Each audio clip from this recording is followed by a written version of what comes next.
Et si je vous disais que cette sensation étrange que vous portez en vous, cette fatigue qui ne passe pas, cette envie silencieuse de vous arrêter, n'est pas une faiblesse, mais le signe le plus puissant que votre vie est sur le point de changer complètement. Cela peut sembler étrange, mais il existe un moment dans le parcours où tout commence à perdre son sens, non pas parce que vous êtes sur le mauvais chemin, mais parce que vous êtes trop proche de ce que vous avez toujours cherché. Et la plupart des gens abandonnent exactement à cet instant. Aujourd'hui, vous allez comprendre pourquoi cela arrive, et surtout, comment traverser ce moment sans perdre la plus grande opportunité de votre vie. Maintenant, répondez-moi avec sincérité. Avez-vous déjà eu l'impression que quelque chose en vous avait changé, même si extérieurement tout semble exactement pareil? Vous continuez à vivre, à assumer vos responsabilités, à faire ce que vous avez toujours fait. Mais cette énergie qui vous animait autrefois n'est plus là. C'est comme si, peu à peu, quelque chose s'éteignait en vous. Et ce qui est le plus troublant, ce n'est pas la fatigue, c'est de ne pas pouvoir expliquer d'où elle vient. Parce que ce n'est pas une fatigue ordinaire, ce n'est pas seulement un manque de repos, ce n'est pas simplement une question de trop travailler ou de peu dormir. Vous essayez même de mieux vous organiser, d'être plus discipliné, de retrouver votre rythme. Mais malgré cela, cette sensation reste. Et alors les questions commencent. Est-ce que je deviens plus faible?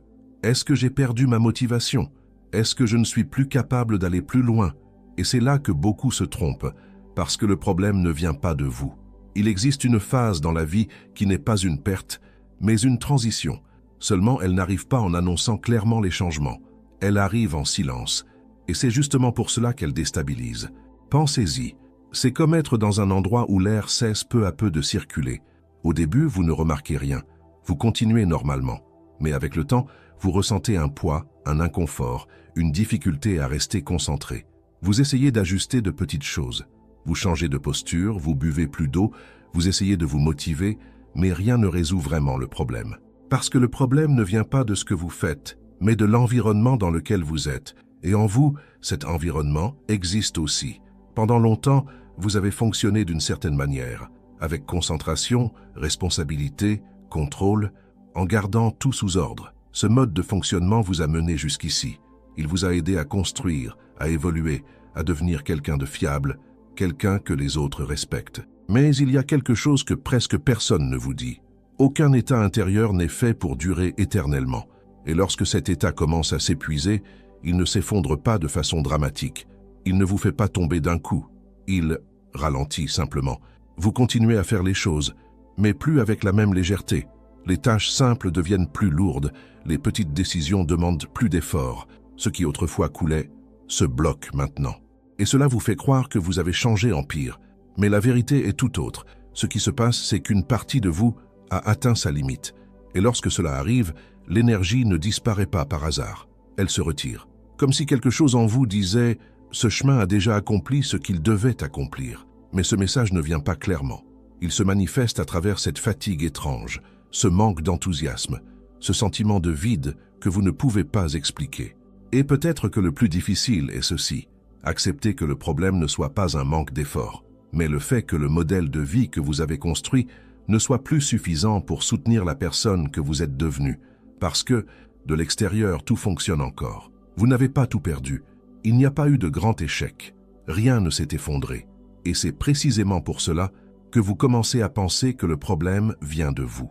Mais si vous vous arrêtez un instant et regardez avec honnêteté, vous remarquerez quelque chose d'important. Vous faites encore les mêmes choses, mais vous ne ressentez plus que vous avancez. C'est comme si vous ne faisiez que maintenir, au lieu de grandir. Il existe une grande différence entre vivre une vie et être nourri par elle. Lorsque quelque chose est aligné avec qui vous êtes, même avec des défis, vous ressentez de l'expansion. Il y a de l'énergie, il y a du mouvement.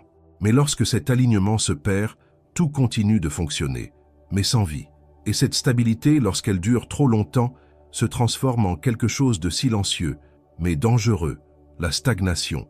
Et c'est là qu'un conflit encore plus profond commence. Car il ne s'agit pas seulement de changer ce que vous faites, mais de remettre en question qui vous êtes devenu. Pendant des années, vous avez construit une identité, une histoire sur vous-même. Je suis ce type de personne, je suis ce chemin, je crois en ces choses. Et soudain, cette structure commence à ne plus avoir le même sens. Et cela crée une inquiétude difficile à expliquer. Non pas parce que vous êtes perdu, mais parce que vous commencez à percevoir que ce que vous pensiez solide ne l'est peut-être plus. Et alors surgit une question que beaucoup évitent à tout prix. Si je ne suis plus cette personne, alors qui suis-je? Cette question n'a pas de réponse immédiate. Et c'est peut-être pour cela que tant de gens préfèrent rester au même endroit, même en sentant qu'ils n'y appartiennent plus. Parce que le connu, même inconfortable, semble encore plus sûr que l'inconnu. C'est comme marcher sur une route que vous connaissez parfaitement. Vous connaissez chaque virage, chaque détail, mais à un moment, vous réalisez que vous n'allez nulle part. Vous continuez simplement à marcher sans avancer. Et malgré cela, vous hésitez à changer de direction. Parce que changer, ce n'est pas seulement choisir une autre voie, c'est laisser derrière soi une version de soi-même. Et cela n'est pas simple. Mais il y a quelque chose d'encore plus profond qui se passe en vous en ce moment. Quelque chose que la plupart des gens ne perçoivent pas. Et c'est exactement ce que nous allons explorer à partir de maintenant. Parce que comprendre cette phase peut faire toute la différence entre continuer à vivre en pilote automatique ou enfin accéder à une version de vous-même que vous ne connaissez pas encore complètement. Et peut-être, juste peut-être, que cette sensation que vous vouliez tant voir disparaître est en réalité le début de la transformation que vous avez toujours recherchée. Avant de continuer, laissez-moi vous faire une invitation rapide.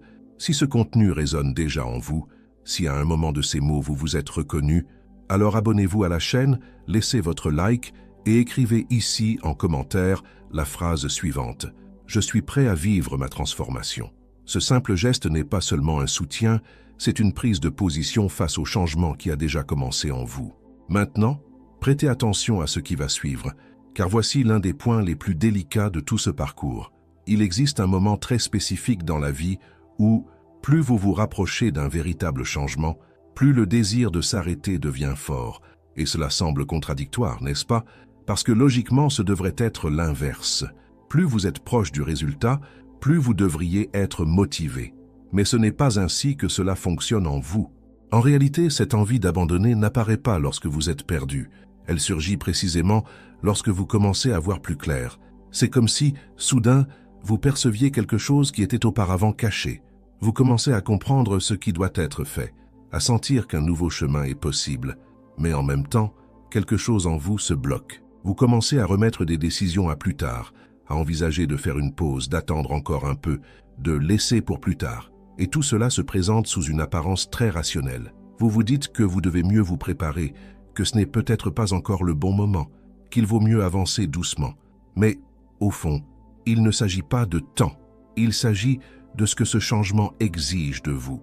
Parce que continuer, à ce stade, n'est plus seulement une question d'effort, c'est une question d'identité. Vous commencez à comprendre que si vous avancez, vous ne pourrez plus être exactement la personne que vous avez été jusqu'à présent. Certaines choses devront être laissées derrière, certaines habitudes, certains schémas, peut-être même des relations, des environnements, des façons de penser. Et cela crée une résistance silencieuse. Non pas parce que le nouveau chemin est mauvais, mais parce que l'ancien, même limité, reste familier. Il vous a déjà apporté de la sécurité, il vous a protégé, il vous a soutenu pendant longtemps. Imaginez maintenant la scène suivante. Vous êtes devant une porte que vous avez cherchée pendant des années. Vous savez au fond de vous que ce qui se trouve de l'autre côté est exactement ce que vous avez toujours voulu. Une nouvelle phase, une nouvelle manière de vivre, peut-être même une nouvelle version de vous-même. Mais lorsque vous vous approchez suffisamment pour ouvrir cette porte, quelque chose vous fait hésiter. Parce que franchir cette porte, ce n'est pas seulement entrer dans un nouvel espace, c'est accepter que vous ne pouvez pas emporter tout ce que vous aviez avant. C'est reconnaître qu'une partie de votre histoire doit rester derrière. Et c'est là que beaucoup reculent. Non pas parce qu'ils ne veulent pas avancer, mais parce qu'ils sont encore attachés à ce qu'ils doivent laisser. C'est le point le plus sensible de la transformation. Et voici une vérité qui peut changer complètement votre manière de voir ce moment. Cette envie de s'arrêter n'est pas un signe de faiblesse, c'est une réaction naturelle à la croissance. C'est comme si votre esprit essayait de vous protéger. Il préfère le connu, même limité, à l'inconnu, même rempli de possibilités. Alors il crée des arguments convaincants pour vous empêcher d'avancer. Il ne dit pas « ayez peur ». Il dit « ce n'est peut-être pas le bon moment ». Il ne dit pas « reculez ». Il dit « attendons encore un peu ». Et si vous n'êtes pas attentif, vous y croyez. Mais laissez-moi vous poser une question très directe. Qu'est-ce que vous essayez exactement de protéger en voulant vous arrêter? C'est une question qui demande du courage. Parce que lorsque vous y répondez avec sincérité, vous commencez à voir que ce n'est pas le chemin devant vous qui fait peur, mais l'ancienne version de vous-même qui est menacée. Et cette version, même si elle ne vous sert plus comme avant, fait encore partie de votre histoire. Mais il existe un point où continuer à être celui que vous étiez devient trop coûteux. Et c'est exactement là où vous êtes, entre ce que vous n'êtes plus et ce que vous n'êtes pas encore devenu complètement. Cet espace intermédiaire est inconfortable.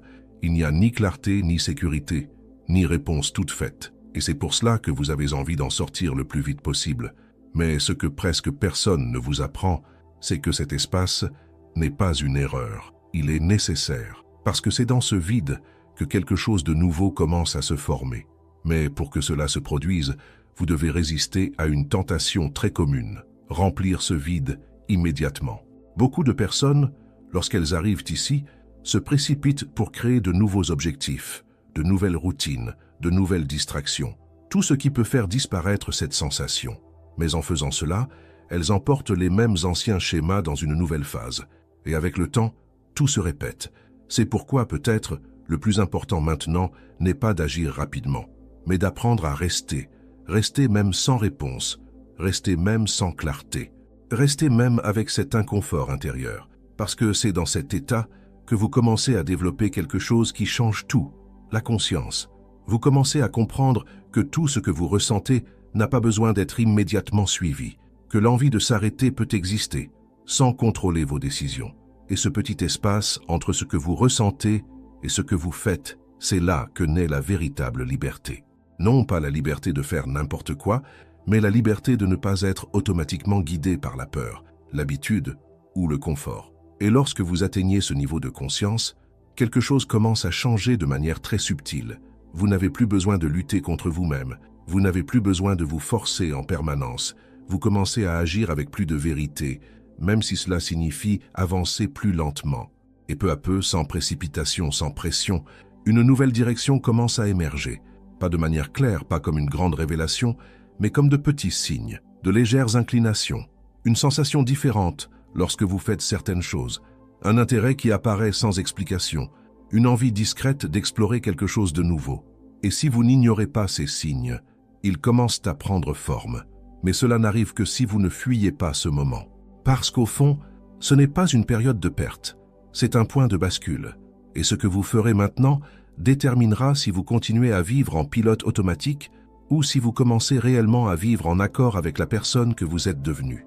Et il y a quelque chose d'encore plus important que vous devez comprendre, parce que cela peut être exactement ce qui vous empêchera d'abandonner au moment le plus critique de tous.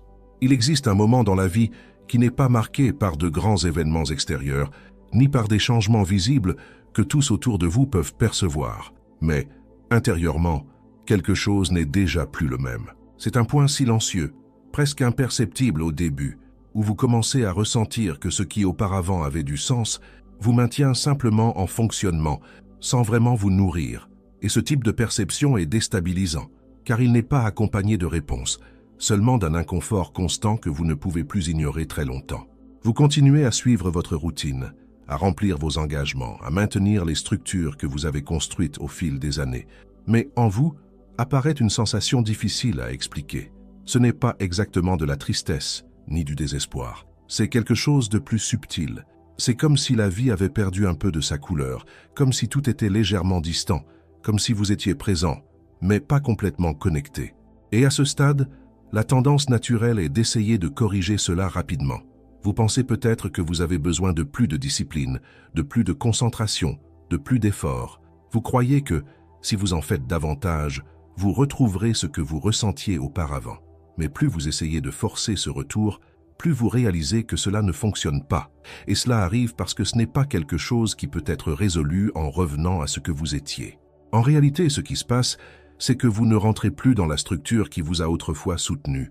Pendant longtemps, vous avez construit votre vie sur certains schémas. Vous avez appris ce qu'il fallait faire pour être reconnu, pour vous sentir en sécurité, pour avancer. Vous avez créé des habitudes, défini des objectifs, façonné des comportements. Et tout cela a fonctionné. Cela vous a amené jusqu'ici. Cela vous a donné de la stabilité. Cela vous a donné une direction. Mais tout cela a une limite. Il arrive un moment où cette même structure qui autrefois vous faisait avancer ne fait plus que vous maintenir, sans vous faire évoluer. Et cette différence est fondamentale, parce que lorsque vous êtes sur un chemin qui a encore du sens pour la personne que vous êtes, il y a une sensation de croissance, même face aux difficultés. Vous sentez que vous avancez, que vous devenez quelque chose de plus grand. Mais lorsque ce cycle se termine, vous continuez à marcher sans réellement avancer. Et cela génère un type de fatigue très spécifique. Ce n'est pas la fatigue du corps, c'est la fatigue de l'âme. C'est l'épuisement de continuer à soutenir quelque chose qui ne représente plus ce que vous êtes en train de devenir. Et le plus difficile, c'est que rien ne vous oblige à changer. Il n'y a pas de crise évidente, pas d'effondrement, pas d'urgence extérieure qui vous pousse dans une autre direction. Tout continue de fonctionner, et justement pour cela vous restez. Mais intérieurement, quelque chose a déjà commencé à s'éloigner. Et c'est à ce moment-là qu'apparaît l'un des plus grands carrefours de la vie, continuer par sécurité ou affronter l'inconnu par vérité. Mais ce choix se présente rarement de manière claire. Il apparaît déguisé en petits signes, dans la perte d'enthousiasme, dans la difficulté à s'impliquer dans ce qui était autrefois naturel, dans la sensation que vous êtes simplement en train d'accomplir et non de vivre. Et peu à peu, cela vous conduit vers un espace intérieur différent, un espace où vous ne pouvez plus faire semblant que tout va bien, mais où vous ne savez pas non plus quoi faire de ce que vous ressentez. Cet espace est celui que beaucoup évitent, parce qu'il n'offre pas de réponse rapide, il n'apporte pas de soulagement immédiat. Il exige quelque chose que nous ne sommes pas habitués à pratiquer, rester sans résoudre. Depuis très tôt, nous avons été conditionnés à chercher la clarté, la direction, la productivité. Nous avons appris à croire que ne pas savoir quelle est la prochaine étape est un problème, que ne pas avoir de réponse signifie être perdu. Et, pour cette raison, lorsque nous nous retrouvons dans cet état de vide, nous essayons d'en sortir le plus vite possible. Nous le remplissons de distractions, de nouveaux objectifs, d'une occupation excessive, tout ce qui peut nous éloigner de ce silence intérieur. Mais ce vide n'est pas une erreur. C'est une pause nécessaire. C'est le moment où ce qui ne vous sert plus commence à se dissoudre et où ce qui n'est pas encore né commence à se former. Mais ce processus n'est pas immédiat. Il ne se déroule ni clairement ni confortablement. Il se fait peu à peu, en silence, pendant que vous apprenez sans même vous en rendre compte à vous détacher de ce qui ne vous représente plus. Et cela demande un changement subtil, mais profond. Au lieu de vouloir résoudre rapidement, vous commencez à observer. Au lieu de fuir l'inconfort, vous commencez à rester avec lui. Et au début, cela peut sembler encore plus difficile. Parce que, lorsque vous cessez de vous distraire, ce qui est en vous devient plus évident. Les doutes apparaissent avec plus de force. Le sentiment d'incertitude s'intensifie. Mais si vous ne vous précipitez pas pour étiqueter, si vous n'essayez pas de donner des réponses immédiates, quelque chose commence à se produire. Vous commencez à percevoir que cet état n'est pas fixe. Il change. Parfois, il est plus intense, parfois plus léger. À certains moments, il semble confus. À d'autres, presque clair. Et peu à peu, vous commencez à créer une distance entre vous et ce que vous ressentez. Vous n'êtes plus complètement emporté par chaque émotion. Et c'est à ce moment-là que quelque chose de très important commence à se former en vous. Une nouvelle manière d'écouter. Non pas celle basée sur une logique immédiate ou des réponses toutes faites, mais une perception plus profonde, plus sensible. Vous commencez à remarquer des choses qui auparavant passaient inaperçues. De petits signes, de légères inclinations, des intérêts qui apparaissent sans explication claire, des choses qui n'ont pas encore un sens complet, mais qui, d'une certaine manière, attirent votre attention. Et si vous respectez ce rythme, sans chercher à accélérer, ces petites perceptions commencent à s'organiser, non pas comme une grande réponse, mais comme un nouveau chemin qui se révèle peu à peu. Et peut-être que le point le plus important de tout cela est le suivant. La transformation ne commence pas lorsque vous trouvez une direction. Elle commence lorsque vous cessez de fuir vous-même, lorsque vous parvenez à rester dans cet espace intérieur, même sans clarté. Quelque chose en vous se réorganise, et dans ce silence, une nouvelle manière de vivre commence à émerger, non basée sur l'obligation, non basée sur des attentes extérieures, mais alignée avec quelque chose de plus vrai en vous. Et cela change tout, parce qu'à partir de ce point, vous n'essayez plus de redevenir celui que vous étiez. Vous commencez enfin à devenir celui qui s'est toujours formé en vous, même si, jusqu'à présent, vous ne l'aviez pas encore pleinement perçu.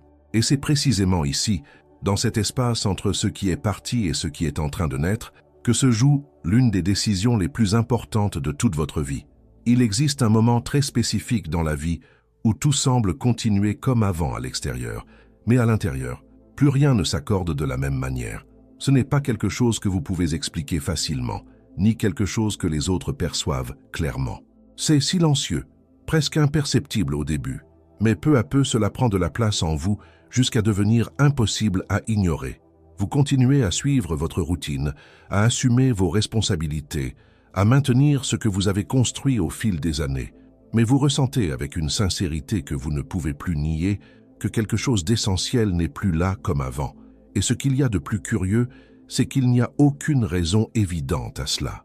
Il n'y a pas eu de grande perte, aucune rupture dramatique, aucun événement qui justifierait ce vide. Tout est encore en place, et pourtant, quelque chose semble manquer. C'est comme si la vie continuait, mais que vous n'y étiez plus totalement. Comme si vous étiez présent, mais distant en même temps. Face à cela, la première réaction est souvent de vouloir réparer. Vous pensez peut-être que vous avez besoin de plus de discipline, de plus de concentration, de plus d'efforts. Vous croyez que si vous faites mieux, si vous essayez encore une fois, vous retrouverez l'énergie d'avant. Mais plus vous essayez de forcer ce retour, plus vous réalisez que cela ne fonctionne pas. Et cela arrive parce que, au fond, il n'existe plus de « avant » vers lequel vous pouvez revenir. Ce que vous vivez n'est pas un échec, c'est un déplacement. Pendant longtemps, vous avez construit votre vie sur des structures qui faisaient sens à ce moment-là. Vous avez appris à agir d'une certaine manière, à poursuivre certains résultats, à vous guider par des schémas qui vous ont mené jusqu'ici. Et cela était nécessaire, c'était important, cela a fonctionné. Mais il arrive un moment où ces mêmes structures cessent de générer de la croissance. Elles soutiennent encore, mais elles n'expansent plus. Et cette différence est subtile, mais puissante. Parce que lorsque quelque chose est encore aligné avec qui vous êtes, il y a une sensation de mouvement, de progression, de construction. Même face aux difficultés, vous sentez que vous allez vers quelque chose. Mais lorsque cet alignement se perd, vous continuez à faire les mêmes choses avec le même effort, sans avancer. Et cela crée un type de fatigue qui ne se résout pas avec du repos. C'est une fatigue qui vient du fait de soutenir une version de vous-même qui ne correspond plus à votre réalité intérieure. Et c'est peut-être l'une des choses les plus difficiles à accepter, parce qu'il n'y a rien de faux de manière évidente. Votre vie fonctionne encore, vos engagements sont toujours là, votre structure tient toujours debout, mais en vous, quelque chose a déjà commencé à s'éloigner. Et cet éloignement ne se produit pas de manière brutale. Il est lent, presque imperceptible au début. Un léger manque d'enthousiasme ici, une difficulté à s'engager là, jusqu'à ce que, lorsque vous en prenez conscience, ce qui vous motivait autrefois n'a plus le même effet. Et c'est à ce moment-là qu'un conflit silencieux apparaît. Parce que, rationnellement, tout a encore du sens. Mais émotionnellement, cela ne soutient plus. Et lorsque ces deux dimensions cessent d'avancer ensemble, vous entrez dans un territoire inconnu. Un espace où vous ne parvenez plus à vous convaincre totalement de continuer comme avant, mais où vous ne savez pas non plus exactement quoi faire différemment. Et cet espace est inconfortable, parce qu'il n'offre pas de réponse rapide. Il n'apporte pas de clarté immédiate. Il exige quelque chose qui va à l'encontre de tout ce que vous avez appris jusqu'ici. Rester sans résoudre. Depuis toujours, vous avez été conditionné à chercher des solutions, à agir, à produire, à avancer. On vous a appris que ne pas connaître la prochaine étape est un signe de retard, que ne pas avoir de clarté est un problème à corriger le plus vite possible. Et c'est pour cela que, lorsque vous vous retrouvez dans cet état d'indéfinition, votre tendance est de vouloir en sortir immédiatement. Vous essayez de le remplir avec de nouveaux objectifs, de nouvelles idées, de nouvelles occupations, tout ce qui peut vous redonner une sensation de contrôle. Mais ce que vous vivez n'a pas besoin d'être corrigé, cela a besoin d'être compris. Ce vide que vous ressentez n'est pas une absence de sens, c'est l'espace où un nouveau sens commence à se former. Mais il n'a pas encore de forme définie, il ne peut pas encore être nommé, et c'est pour cela qu'il génère de l'insécurité. Mais si vous observez avec plus d'attention, vous remarquerez que cet état n'est pas complètement immobile. Il bouge. Parfois, il semble plus lourd, d'autres fois plus léger. Par moments confus, à d'autres presque clairs. Et peu à peu, si vous ne cherchez pas à le contrôler, vous commencez à percevoir des nuances qui auparavant passaient inaperçues. De petites choses commencent à attirer votre attention. Des intérêts subtils émergent. Une légère curiosité pour quelque chose de différent apparaît, sans explication logique immédiate. Et ces signes sont importants, mais ils ne peuvent être perçus que lorsque vous ralentissez suffisamment pour écouter. Parce que si vous essayez de revenir à l'ancien rythme, à l'ancienne logique, aux réponses toutes faites, vous ignorez simplement tout cela, et alors le cycle se répète. C'est pourquoi, peut-être, le plus grand changement que cette phase exige n'est pas extérieur, mais intérieur. Il ne s'agit pas de faire plus, mais de percevoir davantage. Il ne s'agit pas de trouver des réponses rapides, mais de développer la capacité de rester avec les questions. Et cela transforme complètement la manière dont vous vous reliez à vous-même. Vous commencez à comprendre que tout ne doit pas être résolu immédiatement, que toute sensation inconfortable n'est pas une erreur, que toute pause n'est pas un retard.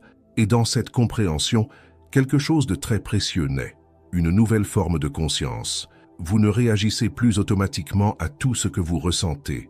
Vous n'avez plus besoin de fuir l'inconfort en permanence. Un espace commence à exister entre ce qui se passe en vous et la manière dont vous y répondez. Et cet espace est transformateur, parce que c'est là que vous cessez d'être guidé uniquement par l'habitude, la peur ou le besoin de contrôle, et que vous commencez réellement à choisir. Et à partir de ce point, même sans toutes les réponses, quelque chose commence à se réorganiser. Pas rapidement, pas de manière évidente, mais de façon constante. Une nouvelle direction commence à émerger, non pas comme un plan complet, mais comme un chemin qui se révèle pas à pas. Et lorsque vous vous en rendez compte, vous n'essayez plus de revenir à ce que vous étiez. Vous vous permettez enfin de marcher vers ce qui fait sens maintenant. Et cela change tout. À la prochaine vidéo.